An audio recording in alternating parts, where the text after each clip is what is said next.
everybody. Welcome to the Hallmarkies Podcast. We are here talking Heartland, and we are looking at some of the last episodes of Season 2. This is Season 2, episodes 13, 14, 15. We're almost finished, and I'm really excited to talk about them. And Michelle is here. Hey, everyone. And Amy's here. Hey, guys. Yes. So, let's dive in. There's some pretty exciting episodes. So we start out with Seismic Shifts.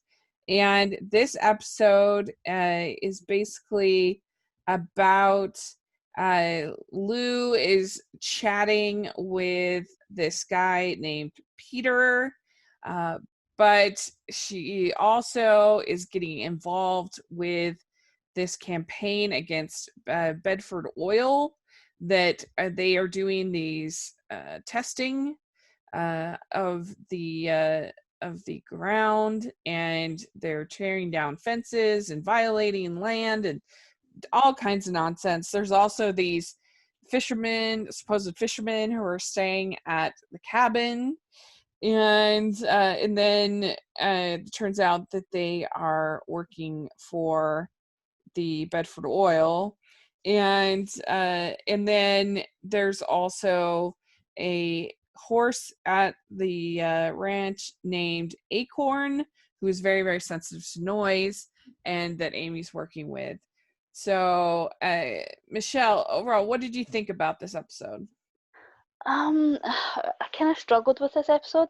There's some really funny stuff in here with the Ashley and Caleb and things like that, but overall I find the oil stuff kind of boring. Mm-hmm. And I know that's awful because I think shows like this, they do have to cover these kind of things because it is such a big part of people who live in places like where Heartland is set, and that they have to deal with this stuff in real life, and it's just really hard to make it interesting and fun to watch, if that makes sense. Yeah, I agree with you, but I really thought that Mallory was hilarious in this episode. The whole Wuthering Heights thing. Yeah. Oh, I love that. That was so funny. She's convinced that Ty and Amy are like Heathcliff and Catherine. Yeah. Mallory's like the saving grace, because it would have been really hard for me to kind of stay engaged in this episode if it wasn't for Mallory just like cutting through all the kind of drama with humor all the time. Yes, I know. When I interviewed Jessica, I said that Mallory's our favorite, and she was like, "Oh, you're just saying that because I'm on." I'm like, "No, she's the episodes." She's our favorite. So if you're listening, Jessica, it's true. It's true. And but yeah, I just thought was hilarious. And Amy thinks that she's talking about her and Caleb, but Ashley is staying at Caleb's. I don't know if I actually think I probably am not as into that plot line more than the oil plot line. I don't know. And just the whole like Ashley and Amy and Caleb kind of love triangle is not my favorite. What do you think, Amy? I like completely agree. I just want Amy with Ty, and I want like Caleb can find someone else. Well, Caleb has Ashley, but like, come on, just like the triangle just needs to be over already. And maybe it's partly because Caleb's older. I don't know, and like is living independently, and So I looked it up, and he's supposed to be 20 in this season. And so Amy's supposed to be 16? 16. Yeah, so that's a little weird. Amy and Ashley are 16, Ty is 18, and Caleb is 20. So, yeah, I don't know. I just don't like it's like it's not even like a love triangle. It's like a love square. Like, well, I mean, because it really is a love triangle because Ty, this part of the season is still off doing his own thing with Kit. Still with Kit.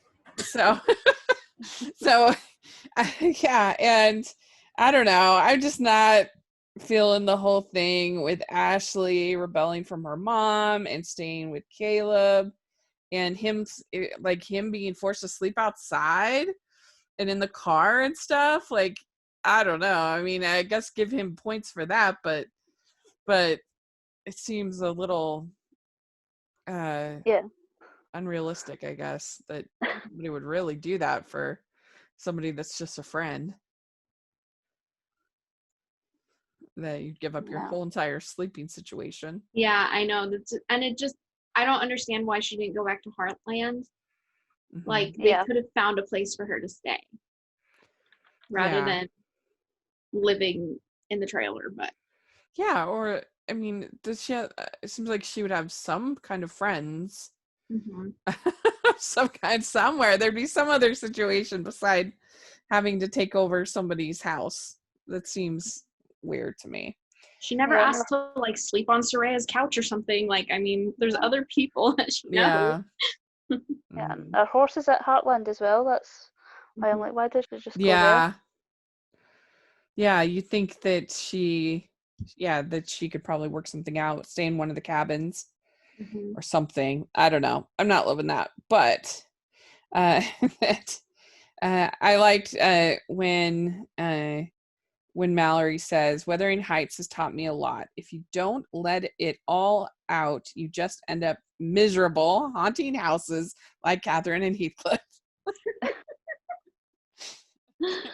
Oh, goodness. And I have to say, I respect Wuthering Heights as an important novel. It's very groundbreaking and it has great style, but I do not like that book. It is. I just find both Heathcliff and Catherine to be so gross and just unlikable and mean, and I just don't care about them. Like, I much prefer Jane Eyre. If you're talking about Bronte sisters, I think Jane Eyre is way better. I just feel more attached to both characters, and I just I think have either of you read Wuthering Heights? A very long time ago. Wasn't my favorite, clearly, because I'm not as memorable, but yeah. Have you read it, Michelle? I haven't read it. I've seen so many adaptations though. I feel like maybe it's the same in America, maybe you get them as well, but it's like the BBC produces so many of them, and then there's movies all the time, and they just get so muddled up in my head of like which one's which. And yeah, I mean, there was that one that came out like a few years ago that was just about the Bronte sisters, which was excellent. It wasn't like based on any of their books or anything, and that's the only one I've kind of felt like, oh, that was really good, as opposed to these ones where it's just the same. It feels like the same thing over and over to me. There is a pretty good one with Tom Hardy. Did you ever see that one?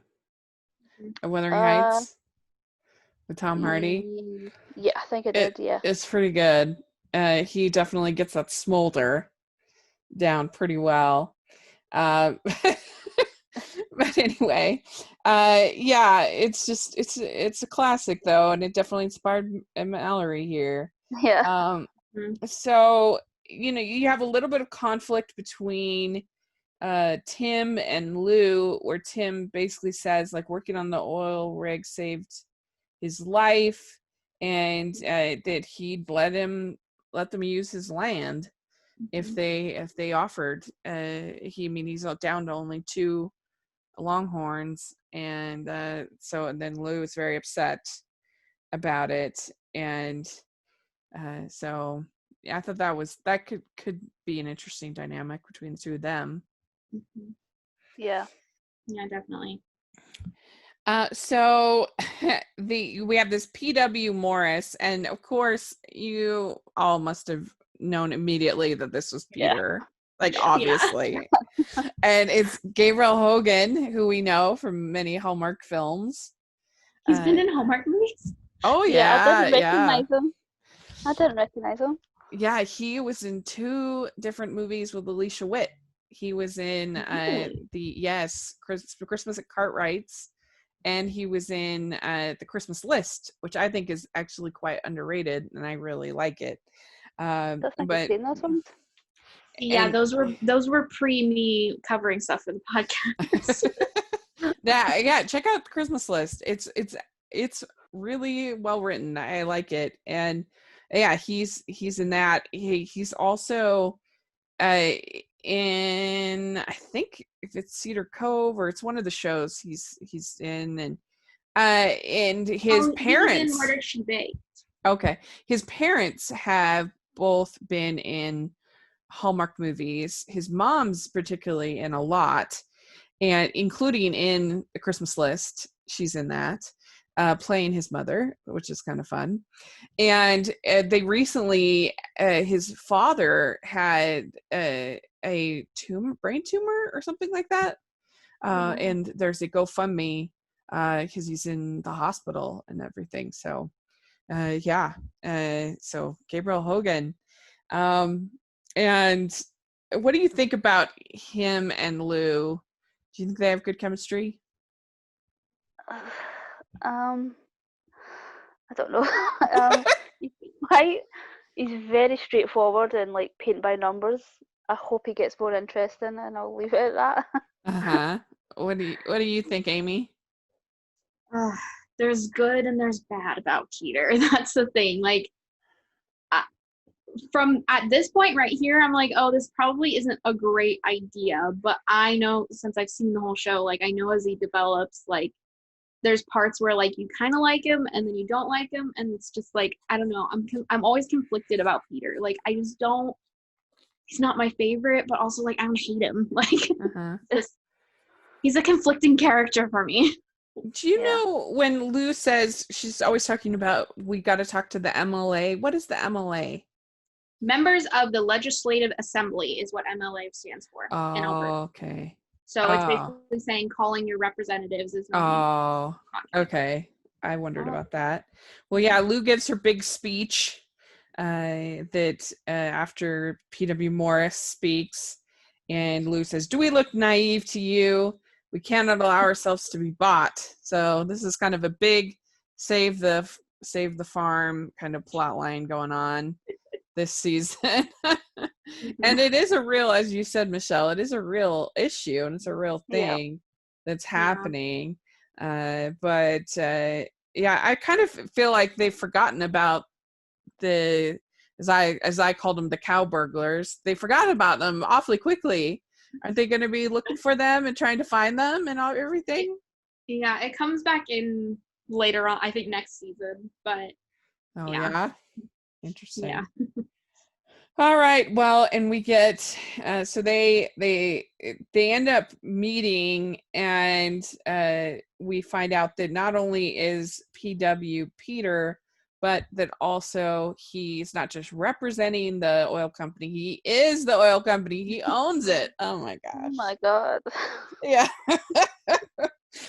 And so there's this whole truck standoff at the bridge, and Peter shuts it all down, sends everybody home, and so that's kind of, and then we get a kiss between Peter and Lou at the end, because they're just so darn attracted to each other. So they can't control themselves. So that's this episode. We have these people at the cabin as well. They claim that they're fishing, but they're actually oilmen. And Lou gets very upset about it. We also have Acorn, the horse, who's very sensitive. It's amazing. I asked Jessica how they get the horses to do these things, without actually like causing them trauma, which you're not going to do. But this is such a good example, because you really felt like this horse is very upset, but obviously they can't actually make it upset. So how did they do that? It's very impressive, I think. Yeah. So anyway, all right. So then we have Do or Die, and this we have Clint, the Ty's probation officer, is in town and brings with him Tara and Badger. And I'd heard about Badger. I actually asked Jessica about Badger. So this is our first scene of him. And Michelle, what did you think of Tara and Badger? Yeah, they were kind of hilarious. Particularly Tara. She's just like such a little angsty emo. Just perfectly fits that kind of the time that this was filmed. But yeah, this was a good episode. A great episode for Ty. Yes. What do you think, Amy? Yeah, this is totally like a stereotypical 2009 moody teenager is what both of them are. They definitely fed into the stereotype, but I just think they were so funny. The one thing though is, so she puts peanuts in the muffins and peanut butter in the muffins, and I do think if somebody is known for having strong allergic reactions, you carry an EpiPen with you. There's no way he wouldn't have, especially being on a an out of the way kind of place. You would absolutely have an EpiPen with you. Yeah, and that's deadly. Like that's going overboard. I feel like if that were going to do that today, they wouldn't have put that in the episode. Probably not. No. Yeah. I know intentionally like that. I'm pretty sure you can. Like that's considered like assault nowadays. Yeah. Like that you can get in big trouble for that. Yeah, and I don't know, Tara was a little much for me in this episode. It's just kind of, I don't know, especially with the whole thing between her and Mallory. And I know that she's supposed to be irritating. That's her character, but she was irritating.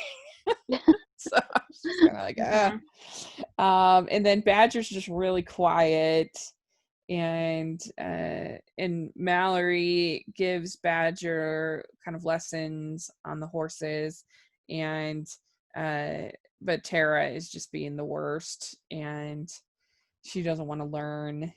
And Mallory says, "Looks like Vampira doesn't want to go for a ride." And so Lou is getting all kinds of roses and stuff from Peter, and she's trying to ignore it. And so yeah, that's all kind of going on. And so what did you think of Val in this episode, asking Jack to go with her for these procedures? What do you think? Val's so tricky. Like she's always like, I think this is kind of the episode that you do kind of feel really, really bad for her, and it's the beginning of really seeing a different side of Val, but she's always got something up her sleeve. I was actually quite shocked that she did come to Jack with something so personal, and then he went to Ashley. I thought that was interesting. I don't know if that's something that I would have been happy at. I don't know. I mean, she does want Ashley back in her good graces, I suppose, but I don't know. Asking somebody to help you with something so serious and then bringing somebody else in, I don't know. I'm not sure about that. Well, I think that I kind of feel like maybe even if it was subconsciously, she kind of was asking him to do that, because there had to have been a million other people she could have asked, but I feel like Jack's the one person that's a good that point. would get Ashley to do it. And if she had just asked Ashley, it probably would have been some kind of scene or something like that, or she felt that way. And I mean, it is something you think about your 16-year-old daughter, that it would be pretty upsetting to have her be living in a trailer with some guy. Like, what? That would be upsetting. So I kind of get it at least a little bit, but I don't know. What do you think of that, Amy? Well, I definitely think it kind of shows us a little bit more of Val and Jack's relationship a little bit more, because, they've been neighbors forever. Val lost her husband, so I'm sure we get to see more of that relationship and how they are close as neighbors and friends. And also, we see a little bit more of Val's little bit of feelings for Jack.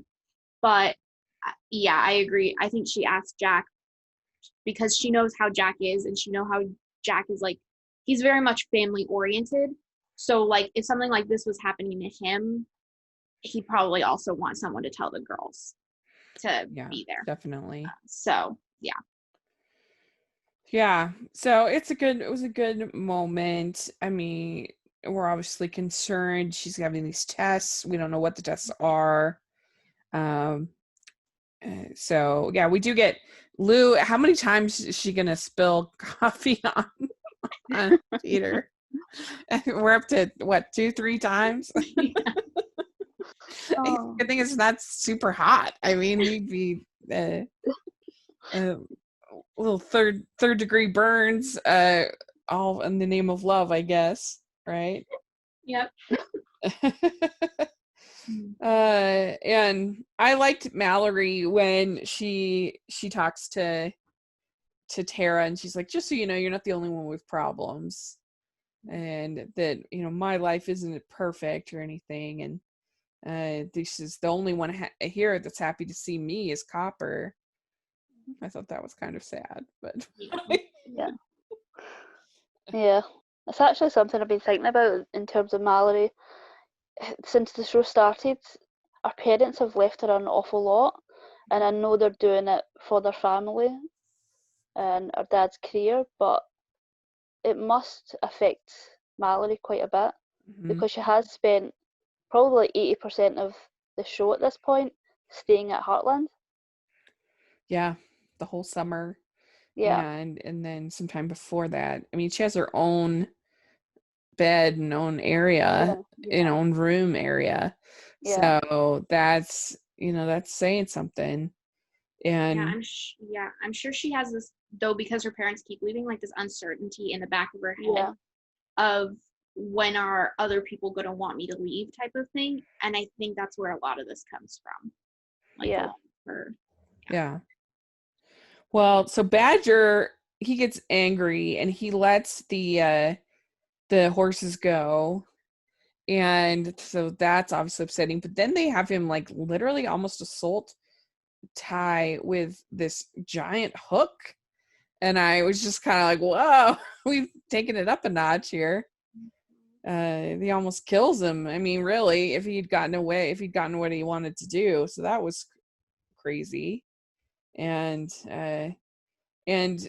so, but Jack is pretty understanding, and he tells Ty, he says, that when you first got here, I couldn't wait for you to get out of here.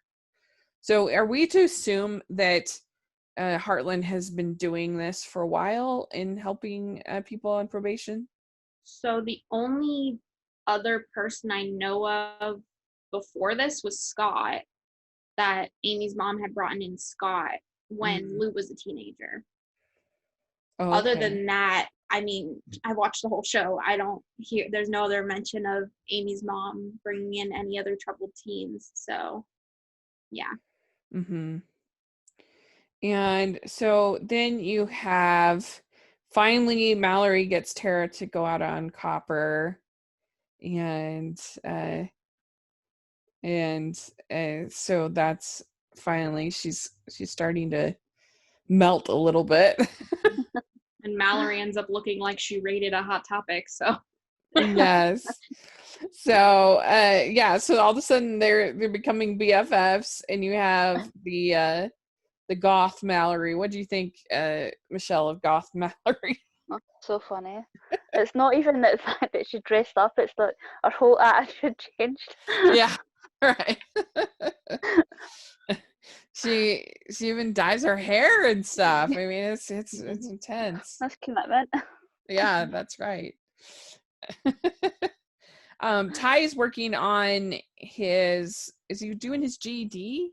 Is that what he's doing? He's finishing up high school online, so. Yeah, so it's like, okay. And so he's working on math, and Kit is helping him. And that I think it is Kit who says, with you, Ty, I always end up with more questions. And so, yeah. And and so Badger runs away, and then Ty finds him in the creek. And is he gonna commit suicide? What's he doing in the creek? I have I think no he just idea. fallen over or fallen into the creek at some point. So Ty saves him, and you're right that he is the hero of this episode. It's Ty. Yeah. We'd like to take a second and thank our sponsor for this episode of the podcast. They're the good folks over at ModCloth. And at ModCloth, we make getting dressed fun. Back to being independently owned, we're all about perfect fits for every body. Unique, mood-boosting prints, vintage-inspired, versatile styles that make you look good, but more importantly, feel good. Find your joy at ModCloth. And one of the things that impressed me the most about ModCloth is they really do have something for everyone. They have every size you could imagine, and they have every style. Everybody's going to be able to find a print that they like and a style that they like. And it's cool because you can have a unique look. And there's so many different times when you want to stand out, but you don't want it to be bizarre or strange. And I think ModCloth is a great way to do so, to have a fun, sometimes festive inspired print. Right now they have the Halloween inspired prints. They have all different styles, and you can have your own unique look without looking ridiculous. And in fact, you are going to be a standout wherever you go in the ModCloth designs and looks. I was definitely looking at getting a new winter coat because they had some really, really cute styles. And so definitely you want to check it out. So to get 20% off your purchase of $75 or more, including sale items, go to modcloth.com. That's MODCLOTH.com and enter code Hallmarkies at checkout. This promo code cannot be combined with other offers. That's once again, go to modcloth.com, MODCLOTH.com, enter code Hallmarkies. Finally talks to Amy about his stepdad. Yeah. Mm-hmm. We get a little bit more of Ty's background in this episode too. Yeah. And then Lou and Peter have a date at the end. So that's pretty exciting. All right. Then we have Dark Horse is the next episode. And in this episode, we have the Hudson Charity Derby. Yes, we do. And Tim and Jack are fighting over this hay that Jack wants to get the hay from Tim, but he's charging too much money or something of that amount. And then we also have more fighting between Amy and Caleb and Ashley. And you have Ashley doing laundry over there at Heartland, and riding her horse. But supposedly Caleb wants Amy to do the roping with him, but she doesn't want to. She's frustrated because she thinks there's more going on between Ashley and Caleb, which I feel like is a pretty reasonable assumption. Yeah, definitely. Yeah. I mean, it's what do you think? What do you think, Michelle? Caleb is he just trying to be too nice a guy here? Yes, it's weird because a few episodes ago, like, he was so interested in Amy, and then when Amy was concerned that Ashley had been calling him, he could refer to Ashley as like a kid, and it's like, well, they're the same age. Like, it's just, yeah, he seems very wishy-washy on his feelings for Amy. And then they're kind of seeding this plot of something happening between him and Ashley, and it's just it feels very frustrating at this point because we just know that the Amy and Ty belong together, and then you feel bad for Kit because she's caught up in it as well. Yeah, but yeah, it's just it's very plodding along at this point. It feels very repetitive. Yeah, definitely. Yeah, it's probably my least favorite plot line going on right now. It feels too old particularly for Amy. I don't know. It feels too old for all of them, though. I mean, I guess too old for Ashley too. The whole thing. It just feels like something. If they were in their 20s, it would be more believable. Yeah. Even me. then, like, Caleb has no reason to, like, let Ashley stay there. Like, they're not really friends before this. They're not, Yeah. like, All of a sudden, yeah. there's, like, no reason. Like, why is he doing it? The only reason he'd be allowing this is if he has some sort of feelings for her. Like, I don't, Yeah. or he's just really, really nice. Yeah, Like, I don't supposedly know. he feels bad for her, but I feel like that's understandable for a couple of nights. But now that it's kind of a semi-permanent thing, it feels Odd. unbelievable Mm-hmm. that somebody would give up their whole And house. maybe if we knew a little bit more about him, like his family situation, and if it was similar in some way to Ashley, maybe we would understand where he's coming from, but we don't know anything about him really, so it just feels it's the same thing over and over. Yeah. So we have a couple horse things going on this episode. There is a horse that Kit asks Ty and Amy to rehome. That it's a former that they think this horse is kind of ugly and old, and but it may just be the perfect horse for this race. And there's kind of a theme going on this episode that Tim and Jack are not as young as they once were. God, they're worse than the kids. Yeah, I mean, evidently Jack can't even get up on a horse anymore. All of a sudden, I'm like, I didn't know that was a thing that he was struggling with. Mm-hmm. Yeah, he's had arthritis. Mm-hmm. Kind of from the beginning, and anytime someone tries to help him, he like loses it. That was one of the reasons that Lisa had got him the saddle. Oh yeah, that's right. And so then we have it's an interesting thing, this idea of rehoming a horse. Like, we don't think about animals as being, sort of tied to their homes as their owners and homes and stuff, the way that humans are, but they definitely are, and they're very sensitive. So yeah, it's a whole process, Mm-hmm. which I thought was interesting. And then we have we have Val coming to talk to Caleb, and she agrees to sponsor him in the event, in the thing, and says, "Don't tell Ashley; she'll think I'm getting involved." And Which is exactly what she's doing. Yeah. She is getting involved. She's basically saying, "Here, I will pay for you to leave Hudson and go on the rodeo circuit so that you can get away from my daughter." Right. Yeah. So the other horse thing going on this time is with Sugarfoot, the pony that Mrs. Bell has, and the lady from the province says they got to shut it down, that she doesn't have enough land or enough permit for that kind of animal or something like that. Well, it's because that Sugarfoot lives in the house. Well, that was part of it, but at the beginning it was something to do with the land or whatever, and then once she finds out that that he's living in the house, then she like ups the problems from there, and Lou's trying to help her, trying to get an attorney and everything, and the whole time I thought it was kind of funny at the end when Mrs. Bell's like, "Yeah, I've got an attorney myself." Like, Lou just already loves taking care of Lou. What are you talking about? Yeah, she loves a cause. She loves a problem to fix, as if she doesn't have like enough to take care of. She's like fixing everything around it as well.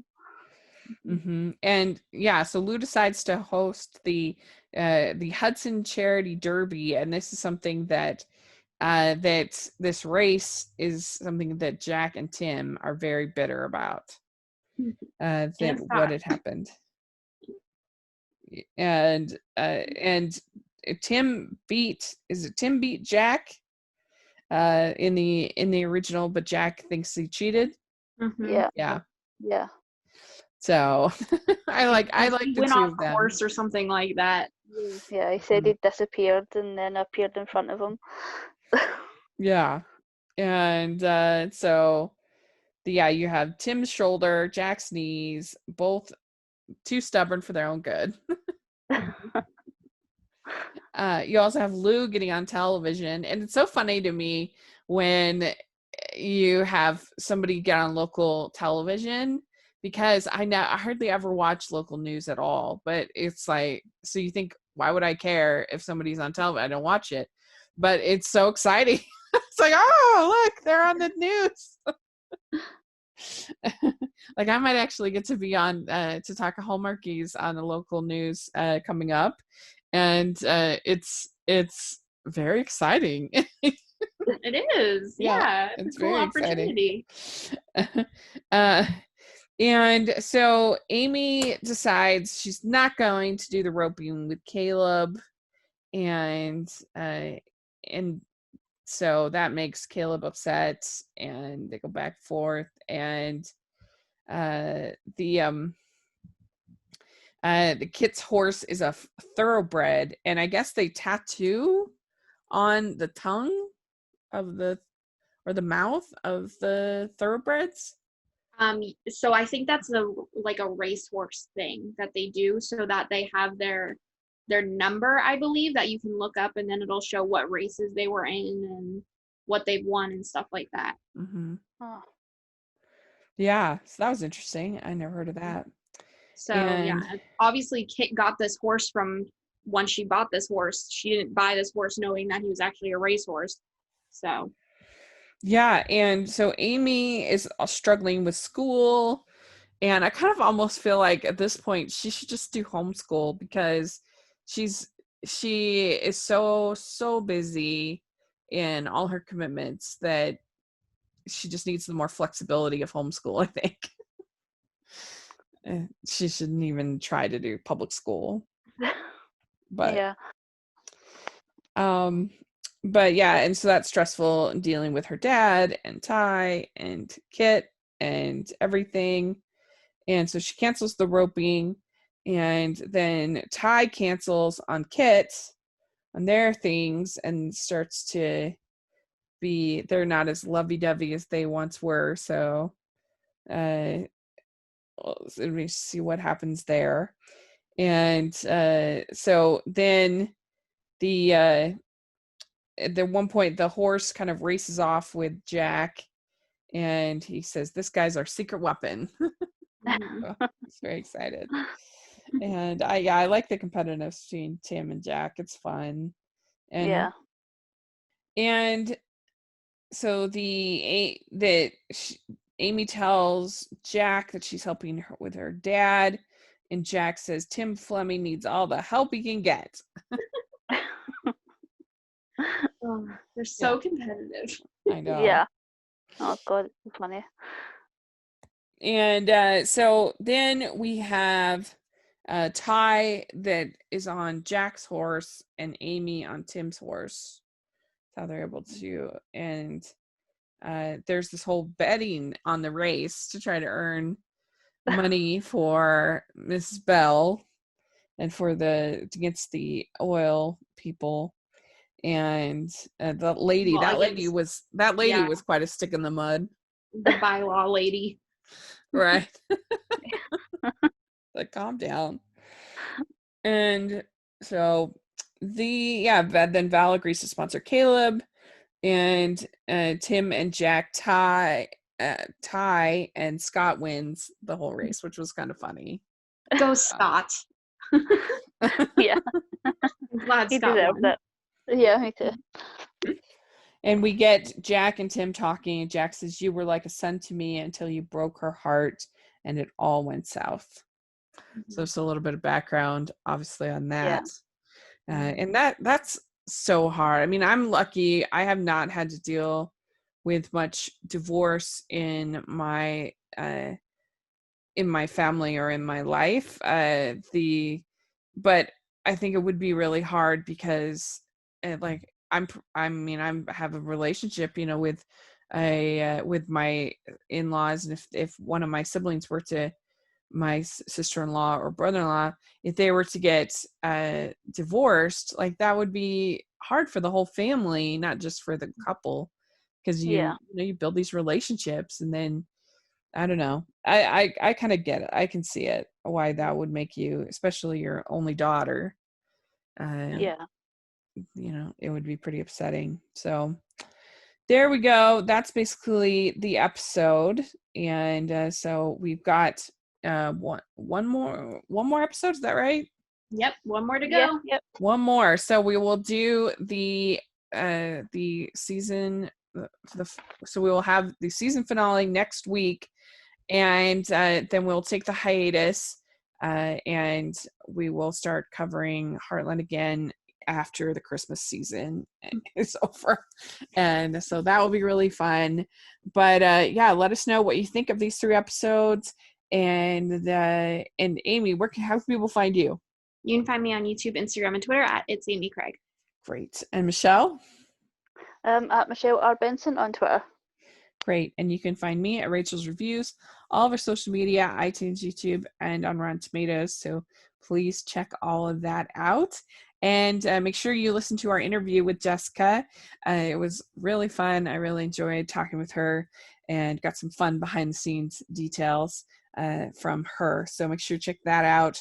And make sure you're following the Hallmarkies Podcast, Hallmarkies Pod, Hallmarkies Podcast, all of our social media. And if you're listening on iTunes, please leave your ratings and reviews. We really need those reviews coming here to the Christmas season. It will really help us a lot. We also have, if you are listening on YouTube, please like this video and subscribe to the channel. Appreciate that so much. We have our Patreon group, which is great. And then we also have our merch store, which has some Heartland inspired merch. So check that out. And thanks again, everybody. And we'll talk next week. Bye, everyone. Bye, guys.